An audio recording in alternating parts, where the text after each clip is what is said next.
Hi, I'm Allison. And I'm Vivian, and you're listening to Keep Calm and Carry Yarn.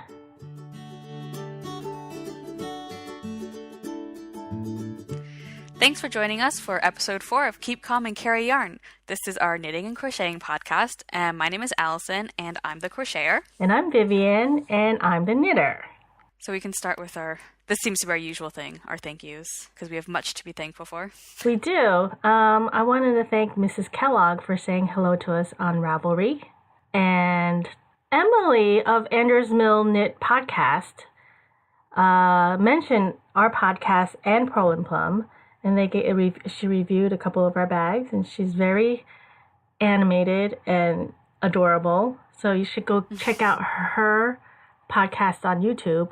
That's Anders Mill Knit Podcast.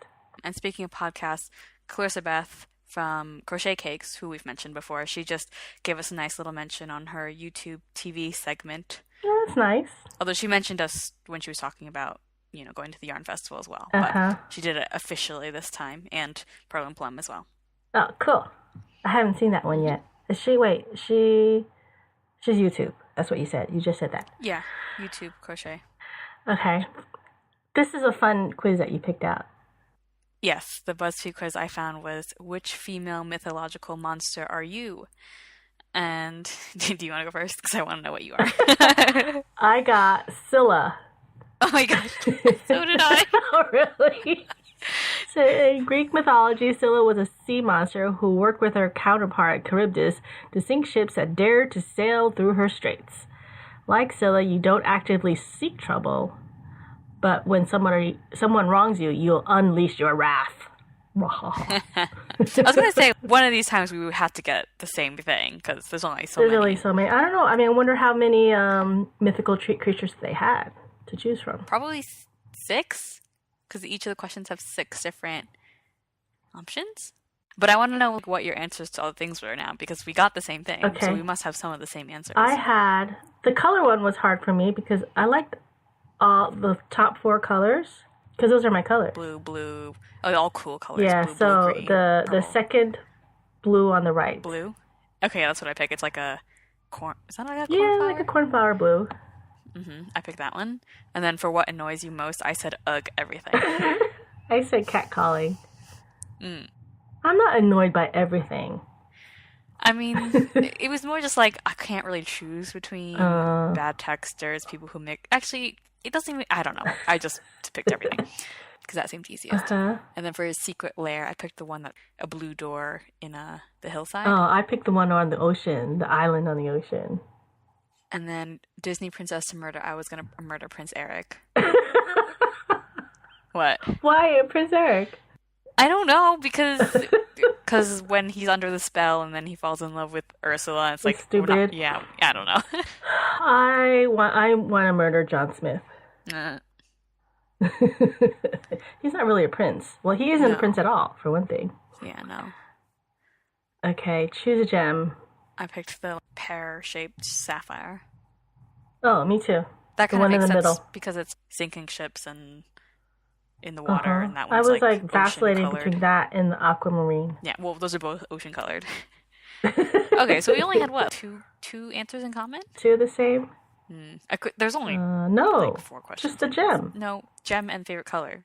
So basically, the ocean color things was what determined that we were Scylla. I don't even know what a Scylla. The picture is of like a Hydra-looking monster, but I don't really know what. I don't know what Scylla looks like. I just know Scylla and Charybdis.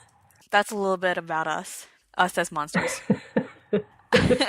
But we can jump into our projects, our whips. Yep. I'm still working on the Bayside pullover. In fact, I am down to the waist shaping. There's not that much waist shaping. There's only... Oh yeah, I see it. Is it still looking like it's going to be small? No, I mean, when I stretch it out, it looks a lot bigger. It's just crammed into these needles. Yep. I started that back up, and I cast... You know what's funny? What? I'm wearing the sweater that sweater is supposed to replace. Yeah. Okay, what else are you working on? I cast on a new project. It's called the Split Back Snowflake Hat by Susan B. Anderson. Making this out of this pretty blue color. It's blue and white. It's got color working in it. Color work. Stranded color work. And it is going to be for your cousin, Jessie. I assume it's got snowflake patterns on it. Yeah, on this part. So yeah, it's coming along. I can't take it with me to New Jersey because it's for Jessie, who lives in New Jersey. Oh, right. And you don't want her to see it. But you've only got the... Not even done with the ribbing yet. I literally just started it like yesterday or maybe Friday night. I can't remember. I see. Well, I actually started a project a few weeks ago that I just haven't mentioned. So I'm starting a blanket, which would be my first crocheted blanket, which isn't very hard because I've not really crocheted that much, really. So it's a free pattern. Life's a Plus Afghan by just Karen Yarns. And it's basically just granny squares that are put together so they look like little interlocking plus signs. Mm-hmm. And I had pinned, I guess, someone's version of this blanket a really, really, really long time ago. Uh-huh. Before I really started crocheting again. And part of why I pinned it was I just really like their colors. It's a hot pink, a light pink, cream, camel, dark gray, light gray. I don't know, it just all looks really nice together. So at first I was like, oh, I'd like to replicate that. Uh-huh. But then as I was looking at yarns, whose project is that you're looking at? I have no idea. It was on Pinterest. It wasn't on Pinterest. Ravelry. Yeah. Oh, okay. Yeah. So I basically, I was on Ravelry and saw the like Life's a Plus Afghan pattern, which is, I mean, it's that. It's just the interlocking plus. So they're not quite granny squares, because the pattern I think calls for regular like granny squares, but I've decided to do one of those more modern granny squares. I don't know if it actually has a name, but it's more solid. Yeah, with little I like it. Holes that go from the corners to the middle. Yep. When I was picking yarn colors, I was really overwhelmed and I couldn't decide what colors I wanted to use because I'm just using paint box yarns. They're Aran weight ones, and that comes in a million bajillion different colors. So they also do palette sets, so it's either sets of 5 or sets of 10. So I found a set of 10 that I liked, and they're usually chosen by different designers, I think, will like sort of curate a set. So this one was curated by Kath Weber, who is a crochet designer, and it's called Sundown. And so it's a mustard yellow, a neon pink, dark gray, blush pink, a brighter blue, slate green, washed teal, which is like an even lighter blue, champagne white, misty gray, peach orange. That's a lot of colors. It looks really nice. Yeah, it's 10 different colors. So I think it's hard to get 10 different colors that all work well together. And in the picture, that looks really nice, but once I actually got all the yarn colors, I was like, some of these don't really belong. So I've taken out the slate green, and one of the pinks. The bright one? Was it the bright one? I'm keeping the bright one. It's like a vintage pink, sort of. Yeah, there's 3 different pinks and 2 different blues, so I've taken out one of the pinks, the vintage pink. Okay. The dusty That's sort like of pink. a dusty rose, yeah. Yeah, so that the colors are all more sort of bright colored or neutral. Especially the hot pink. The hot pink's really bright. And I'm still not sure if I want to keep the mustard yellow in or not. So anyway, yeah, I'm just working on that for now. That's the only whip you have? No, it's not.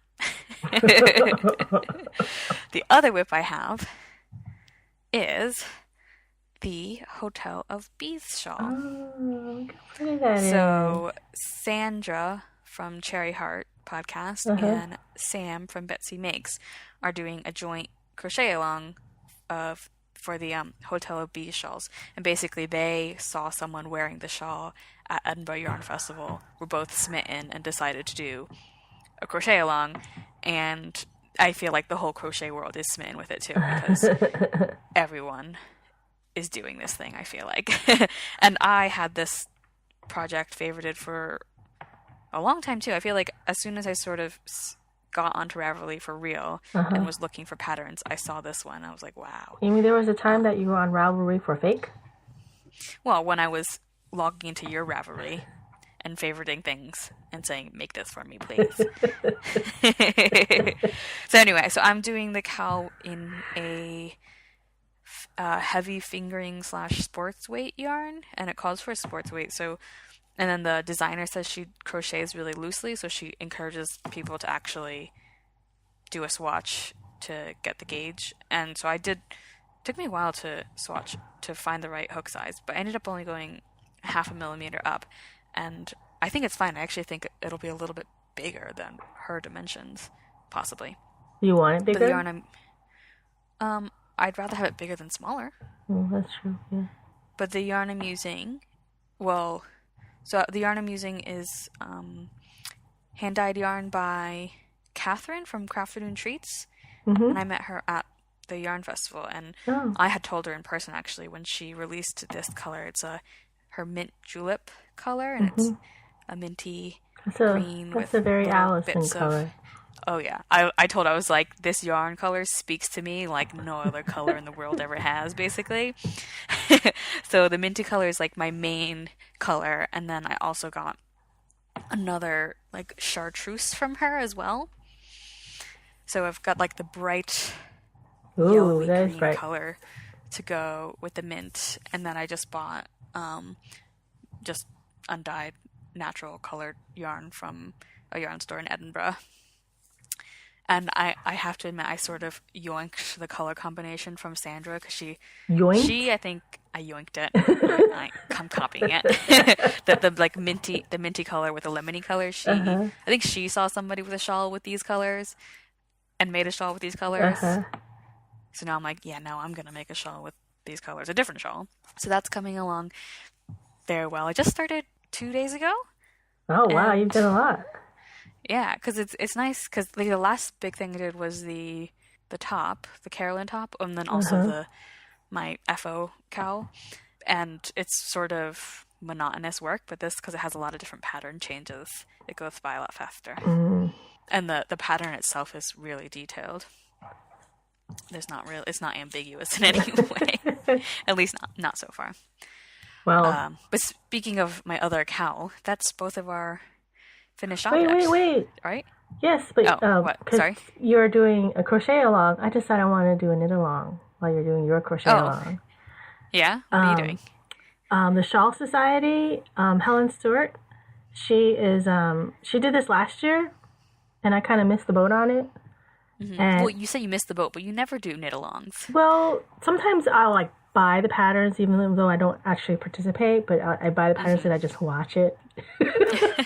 So I'm watch everyone else do it. Yeah, like a sad, lonely person. Yeah. So I decided this time I'm actually going to participate, and they're not quite mystery knit-alongs. They are mystery until she releases it. So she gives us hints, what kind of yarn to get, and whether or not, how many colors, if there's any to be colors. So you could just not decide to participate until she releases it. I could, but some people have their yarns all ready to go. Yeah. So I have to decide whether I'm going to buy new yarn or use stash yarn.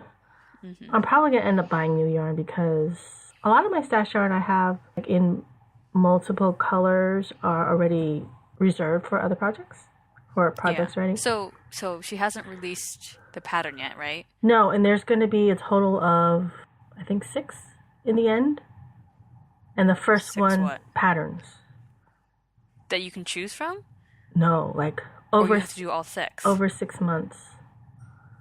I don't know. I don't think I'll be able to do one a month, but... That's crazy. Yeah. I'll at least do the first one. We'll see how that goes. Yeah. Has she released any hints, yarn thingies for any of them yet? I just got an email yesterday. Yeah, she just gives us a hint about the weight of the yarn, how many colors. So how many colors is it? She says it's 1 or 2. Oh. Okay. So you can decide 1 or 2, and then decide from there. Yeah, I mean basically anything you could just decide to do in one. Well, it could, right. And she says that there'll be lace, so don't pick a crazy hand painted, because then you won't be able to see your lace. So that starts May 4th. I'm excited about it. Hopefully I can get your sweater mostly done by then. At the rate I'm going with my cowl, I'll finish this shawl before you even start yours. Okay. That's probably true. But yeah, so our finished objects, do we each just have one? Oh, yeah. And they're the exact same thing. So our finished objects are our cobbled street cowl for the Tunisian crochet along. Yeah, look how wonky mine is. Oh my god, yours is so you can tell who's the crocheter and who's not the crocheter. Well, it gets better towards the end. Right. I don't even know how you managed to make your end so I wobbly. don't know. It's only the left end. The beginning is okay. It's just, I think. I don't know. So let me tell you about this thing. Last Tuesday, it was like 80 degrees here, which is not normal for New England. No. So my friend... That's like summer weather. Yeah, so my friend Paula invited me to go on a picnic with her. So we went to a lake, and we had our chairs and our knitting, except mine wasn't knitting. She was knitting. I had this crochet. And I was like, arr. I was like... I hate this. She was like, oh my god. I was like grumbling and moaning and groaning and and she's like, why are you even doing that? I was like, I have to finish before we record. And then she said, why don't you just knit the rest of it? I'm like, oh, that's a good idea. That's what I'm going to do. No, you didn't. I did. So I got to this point, and then like the sixth repeat, I'm like, when I go home, I'm just going to knit the rest of it. And I didn't really have that much yarn left to begin with. So, because this is actually leftover yarn from a sweater project. And so I got home, and I got the same size needles, and I just knit it. And I was like, wow, I was amazed. I was amazed at how thin it was compared to the crochet, and it was like a lot narrower too. I was like, oh, and then I knit it all the way until I had like no yarn, and like it looked really stupid. So I was like, actually, where in the back, but you can still see it, because by the time it was done, and I bound it off. No, I didn't bind it off. I did a 3 needle bind off with the bottom. The length was just too long or too short. Is that kind of like how mine is? Yeah, mine's maybe. Like kind of in the middle. Like I spent so long trying to decide to make it shorter. Or it's like too short for it to be like a cowl, and too long for it to be to wrap it around. And I just didn't like it. I even blocked it and everything. and then yesterday I was like, screw it. I pulled all the knitting out, and then I just sewed it where Is there any knitting left? No, I didn't leave any of the knitting, but I did take some pictures. So did the knitting look the same? Like no, it didn't. I tried doing like a basket that vertical weave. Post. Yeah, a basket weave, and it looked okay, but I didn't like it. And then I got tired of the basket weave, so I was just doing stockinette. It was looking really weird. I think I have to finish this. FrankenCowl. And then I had like about a foot of yarn left after I bound it off and everything. It was just not right. I will post some pictures of that. FrankenCowl, that's a good one. Now the length, is it like a cozy cowl? Yeah, it's a cozy cowl. It's definitely shorter than yours. It's like 6 repeats, I think. I wish we were together so that we could take a side-by-side picture, because not to make fun of your cowl or anything, but it looks really bad. Well, I mean, I definitely got better. Look, this part is pretty even, right? But I enjoyed it. You also did a few practice pieces before you started your cowl. I did a practice piece, like a tiny swatch-sized practice piece. I just went right out. I just went right in. Yeah. And you've been crocheting longer than me anyway. Yeah, well, I am the crocheter, so, and you're the knitter. I mean, I'm sure if I actually tried to knit something, it wouldn't be great. Yeah, that was pretty sad. Paula was making fun of me. Like, is it supposed to look like that? I'm like, no. Are you going to keep it? What are you going to do with it? I'm going to keep it. I'm not going to give it to anybody. All that work. Yeah. Nobody's going to appreciate it. Yeah. Especially since it doesn't compare to any of my knitted, gifts. Yeah. They're like, what the heck are you giving me? So I couldn't even block out the wonkiness. It was so wonky. I haven't actually blocked mine, and it kind of like curves inwards a little bit, so I'm not sure if I want to block it and if that'll actually do anything, or if it doesn't really matter. I think it might not even matter. Well, maybe if I like block the crap out of it, it might stop being wonky. Maybe just like full on pins all the way along the end, like no gaps. See how that works. Okay, I'll do that. Not. But yeah, I'm never gonna do that again. But I'm glad I tried. Yeah, I mean, and that was a really simple. It's just the simple stitch and the knit stitch, and because I was looking at some of other people's finished objects for the Tunisian cowl, and you can do some pretty fancy stuff with Tunisian. I'm sure crochet. you can. Yeah. Not my cup of tea. Yeah. You didn't convince me with this project. Nope, sorry. So I thought before we get to Momopedia, we could talk about the exciting thing that we're doing. Yes, it's very exciting. Let's see how many participants we get. Yeah. Well, it'll be so easy to participate in. But, what we're talking about is we decided, which... You decided. I decided. Okay, well, it was my idea, and you agreed. Okay. That we're going to do a CalCowl. I think that's what it's the official name. It's just CalCowl. So it's a knit-along, crochet-along, which will pit knitters versus crocheters to see who can craft the most. I don't know.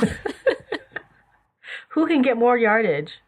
Yeah, so who can get the most done. So basically, you can pick either team knitting or team crocheting, or you can do both if you do both. How can you do both? Well, if you're a knitter and a crocheter, you could submit. Okay. So you're just competing against yourself. Yeah, I guess. But anyways, so let me just explain what this is going to be. So we have our knitting team and we have our crocheting team, and you can participate between May 5th, is the very first day, all the way until August 10th. And anything you knit or crochet in that time window can be submitted to the CalCowl. It could be something that you've started before May 5th. It could be something that you start after May 5th but don't finish by August 10th. Basically, anything that you are actively knitting or crocheting can be submitted. So people have to keep track of the yardage as if it's a whip when they start? So if you have a whip on May 5th and you want to submit that whip to our CalCowl, you'd have to figure out how much you've already done prior to May 5th. So just, weigh either whatever yarn you have or weigh your project if it's only one type of yarn and just subtract that. I mean, I'm trusting that people know how to do this math and they'll figure it out and they know what I'm talking about. Because that makes sense, right? Yeah. You just need to calculate how much yardage, and we're going to do it in yards so you can convert it from meters or whatever if you do it in meters, how much yardage you work up anytime between May 5th to August 10th. Okay. So that's what's eligible. So only calculate stuff you've worked on since May 5th and afterwards. And then, so as the CalCowl continues and carries on, I've got these little yardage thermometers which will fill up as people submit things and see. Wouldn't they just be yardage meters because they're not temperature? Yeah, but I was gonna say that, but then it just saying yardage meters sounded funny because that's two different units of measurement. And they look like thermometers, so we're just gonna call them thermometers. Okay. So basically, by August 10th, we'll see if more crocheting or more knitting has been done, and yeah. Okay. So it'll be like a little leaderboard. So, and then the way that you submit things, you will have a thread in our Ravelry group. So you have to be a member of our Ravelry group. And once you have a finished object, you can post pictures to the CalCowl FO thread with your finished object picture and then the yardage so that we can add it to the leaderboard. And then, so since we said that if you don't have a finished object by August 10th, you can still submit something, we'll say you'll have the 2 days after the CalCowl ends. So August 10th and August 12th, you can post any whips that you have and the yardage that you have so far, and they'll get added to the yardage thermometer. Does that make sense? Yes.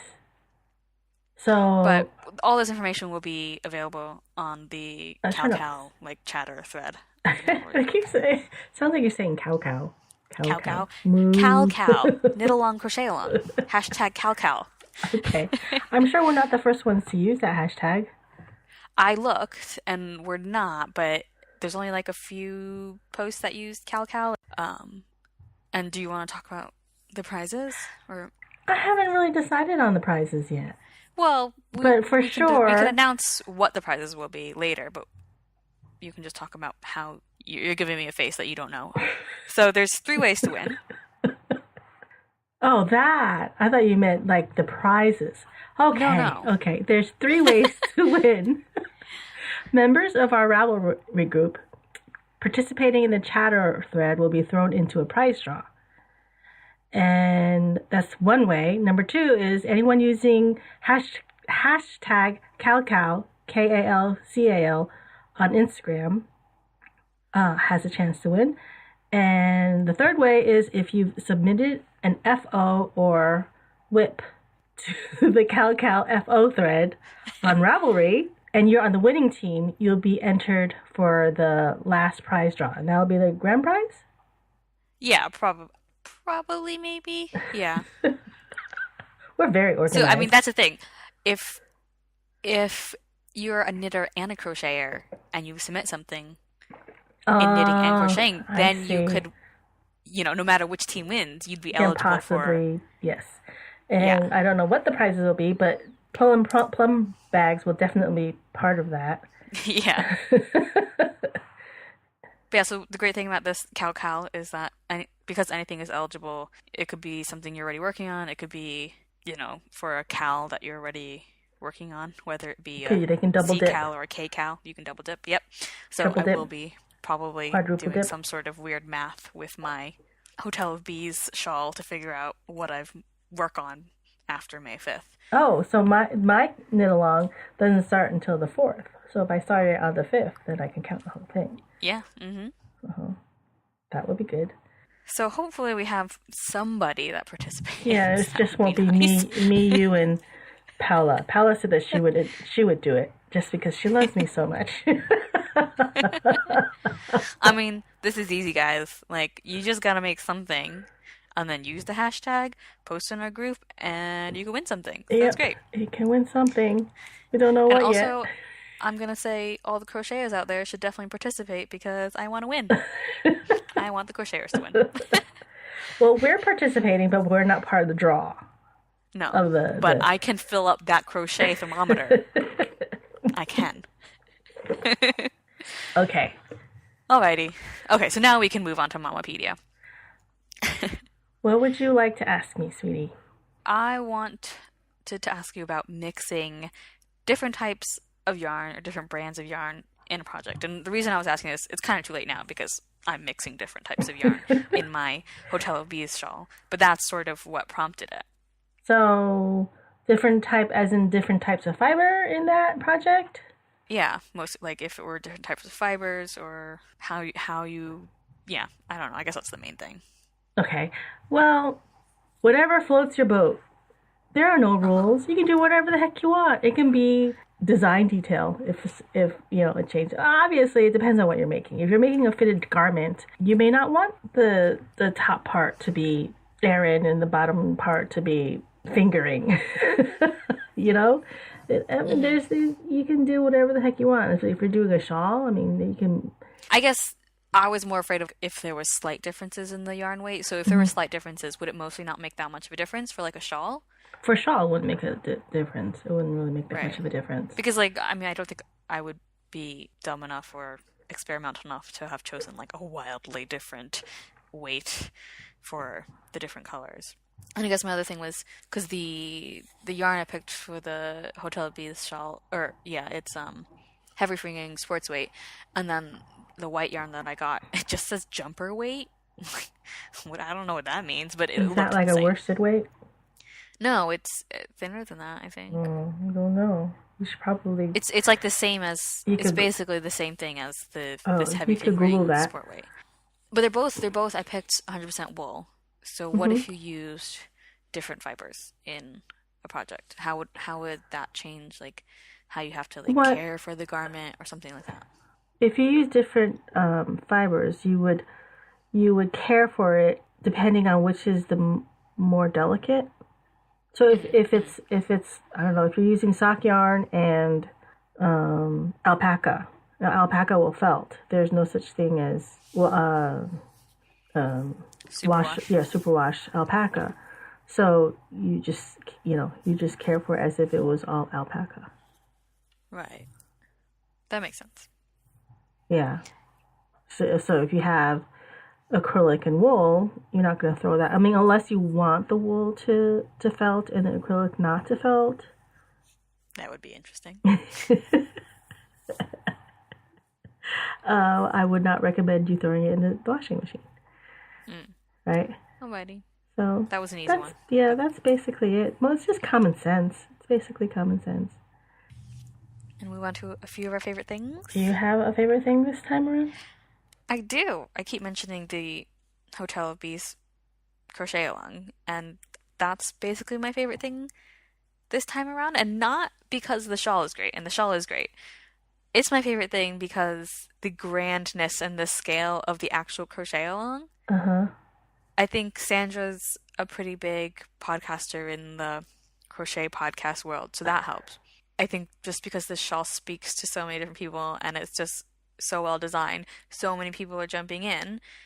And it's not just, some people are using the hashtag and da-da-da. You can see like other podcasters are jumping in as well. Mm-hmm. I'm doing it. Clarissa Beth is doing it, and Emma from Potter and Bloom is doing it, and she's like another one of the really big crochet podcasters. And it's just really nice to see that everyone just loves it so much and is supportive enough that everyone's doing it and showing it on their podcasts and really excited about it. I think mostly in the podcast community, it is like that a lot of people are sharing, supportive and very supportive of each other. So yeah, I mean, even before I'm not to say that I didn't think that was the case, but more just that now that I'm a part of that and just seeing that, it's just really nice. Yeah. Well, that's good. I have a favorite thing too. Mm-hmm. My favorite thing is a technique that I've used, I guess, a few times in the last few months, is the tubular cast on. Now, there's a bunch of different kinds of tubular cast on. You know how when you cast on, like when you're doing long tail cast on, it's not very stretchy. There's like, you can only pull it up to a certain point. Right. And it's not as stretchy as the rest of the piece of fabric. Well, with the tubular cast on, it's still not as stretchy as the rest of the garment, but it's so much stretchier because you don't have that fixed, it almost feels like a fixed thread of yarn going through the bottom like of a garment or something. Yeah, I mean, it's the same, I think, with crochet because of the chain foundation. Yeah. You're right. Yeah. The one that I like to do the most is because it's the easiest and the most fussy at the same time. Okay. You can do a tubular cast on where you do all these, you cast on a certain way, and then I can never remember how to do that. So what I do is if it's a piece that has 80 stitches around, I cast on 40 stitches on waste yarn. Mm-hmm. Or either 40 stitches on waste yarn or do a provisional cast on with 40 stitches. And then you knit a few rows. And then after a few rows, you take the live stitches on the bottom of your piece and you bring it up so it's behind. And you're shaking your head. And so I'm just going to let you explain this for the knitters who understand what you're talking about, because I just don't understand. Just keep explaining. So you knit the front stitches, and then you purl the stitches that you brought up from the bottom. And you do that through the whole length. And that's how because it's folded in half, it's a tube. Why do you want it to be a tube? Because it's stretchy.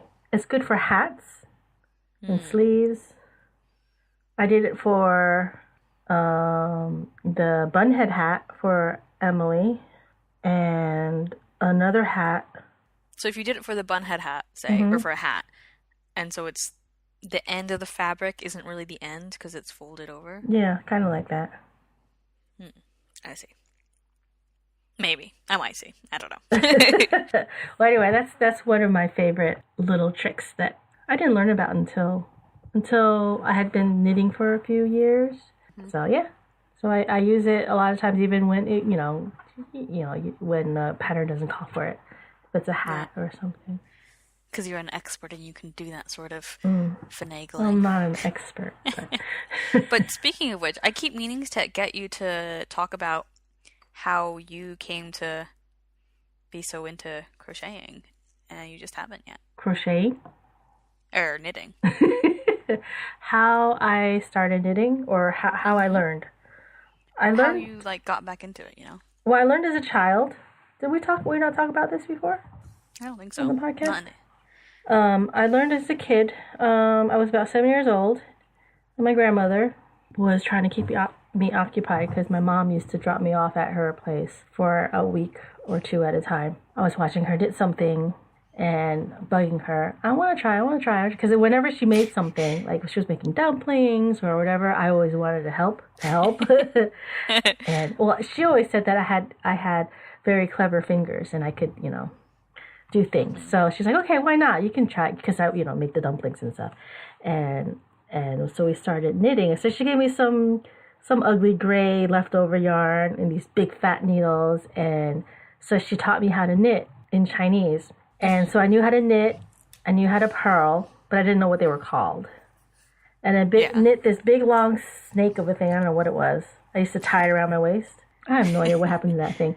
And that was it. And I didn't touch it for years and years. And then after I started having kids, whenever I would visit my parents, sometimes, during nap times or whatever, I would be bored and I would dig through my mom's stash of fabric and yarn and stuff. And she had all these books, and I would teach myself how to do a different technique, like entrelac or cables or whatever the book says. And I made bunches of little swatches that I never did anything with until it was around 2004 or 5, after the eyelash yarn. The fun fur phase. The fun fur, yeah. When that started, I was crocheting better at that point. And so I crocheted a bunch of scarves for all the women in the family. And I got tired of that. And so I started knitting. And I remember all those felt bags I knitted? Yeah, the felt bags. I knit a bunch of felt bags. That was the same era of the Capri Sun bags. It was. So, and then each time I picked a project, I wanted it to be more challenging and more complicated. And eventually, I knit my first sweater, and then a second sweater, and then some hats and mittens and socks. So I haven't stopped since. I think we both watched the Doctor Who season premiere last night. Yay! What'd you think? Without being too spoilery, I think. I only half paid attention to it because I was on the phone. But what did I think? The girl, yeah. What is her name? Her character's name is Bill. She's adorable. Yeah. And I don't know. I haven't because I guess because I wasn't really pretty good first episode. I think it's hard to have the first episode be really good in terms of it being fun and adventurous in the plot and whatever, because they're busy trying to introduce a new character. Mm-hmm. So that takes up the first episode with Amy, and it was really cute. I really liked that one. Yeah. But no, then there's the whole thing about Bill being the first gay companion. Uh-huh. And part of me was, because part of the plot point relies on the fact that she's gay, she has a crush on this girl. And so at first I was just do they have to do that? But then I thought about it and I was like, well, when you meet a lot of the other companions, it's immediately clear they're in straight relationships or they're straight. Rose had Mickey and Donna was getting Mickey. Married, and so it's just okay, never mind, I take that back, it's fine. But yeah, I thought it was pretty good. What I could talk about is Edinburgh stuff, as I'm still currently exploring my new city. One of the things that I did recently is because Edinburgh is like the city of festivals, which mostly happen in the summer, and the big one being the Fringe Festival and the International Festival. But right now, there was the Science Festival, which ran for 2 weeks. It's just 2 weeks of sciencey events around the city. And obviously there's a lot of events for children, but there's also adult events. So Sam and I did 2 different things that were pretty fun. The first thing we did the history and science of tea. Mm-hmm. And it was during the day. So there was some young people, but there were a lot of old people there too. And so there were 3 different speakers, and like one person talked about the health benefits of tea, which mostly was stuff that you probably already know, except that tea contains fluoride, and if you drink 4 cups of tea a day, you get your daily dose of recommended amount of fluoride. Yeah, interestingly enough. This other guy came and he gave us 2 different types of teas, and I didn't like them, and Sam also did not like them. He said they tasted like pool water. So that wasn't great. But then the last guy, he was good. He did the science of biscuit dunking. So he had 6 or 7 types of biscuits, from digestives, chocolate digestives. He had custard creams, which are like biscuits, little sandwich cookies with cream fillings. Ginger nut, which is like a ginger snap. Rich tea, which is like a generic animal cracker, where they're kind of crispy but barely sweet. But yeah, so he had us like dip all these different types of biscuits just into like regular tea to see how each one would cope with the hot liquid, and then he brought out these different charts of like how long each biscuit could withstand in. The rich tea biscuit ended up being the hardiest biscuit, and you could keep it dunked in the tea for 20 minutes or like half an hour or something like that before it started to like crumble, because there's less sugar and fat in it, because the sugar and the fat in the biscuits is what makes them just melt instantly. So the ginger nut biscuit, which seems like it would handle the tea pretty well because it's really crisp and it just snaps, but because it's got all the sugar in it, it just dip it in real quick and then you eat it. It just like melts in your mouth. So that was kind of funny. And then the other thing we did at the National Museum of Scotland, they have like a children's exhibit right now about games and virtual reality games and stuff like that. But they had one night where it was the adult only event. They had like a bar and music and stuff. So we went, and it was actually really nice because it wasn't very crowded. And so we were able to play all the different games and stuff. And Sam got to play. Actually, we both did a virtual reality game where we were like shooting arrows at and trying to defend our castle. And That sounds I thought that was pretty interesting because you got like the little goggles on and just these 2 like paddles in your hand. And he gives you the paddles and he's just like, okay, now touch that thing in front of you and just click the button. Or pull the trigger. It was what it was. You pull the trigger. Okay, now pick up the bow. Pull the trigger. Okay, you do that. And then he's like, okay, now go. And basically, that's all the instructions you really need, is you just have to know that there's a trigger behind each paddle that you're holding. And then from there, because you're doing an arrow, you just automatically know to put, your one arm out and the other arm is pulling the bow back and you're pulling the trigger. And after I was thinking about it, I was like, he didn't tell you that you had to pull the trigger as you pulled back and then release the trigger to release the arrow, but it's just, that's what makes sense, because it's, I thought it was cool. So that was our little Edinburgh fun. Yeah. Well, anything exciting happening in New Hampshire? No. Well, shall we outro? We can, we may, we shall. Alrighty. Well, this is the part where we tell you all the places on the internet that you can find us. You can find us on Instagram as KCACY Podcast. You can find our show notes. I did that same thing last time. Show notes at kcacypodcast.wordpress.com. You can listen to us on iTunes. Just search for Keep Calm and Carry Yarn. You can find us on YouTube, search Keep Calm and Carry Yarn Podcast, and you can find our Ravelry group as well. And surprise, you have to search Keep Calm and Carry Yarn Podcast, and you'll find our Ravelry group. Thank you for listening. And remember to keep calm and carry yarn.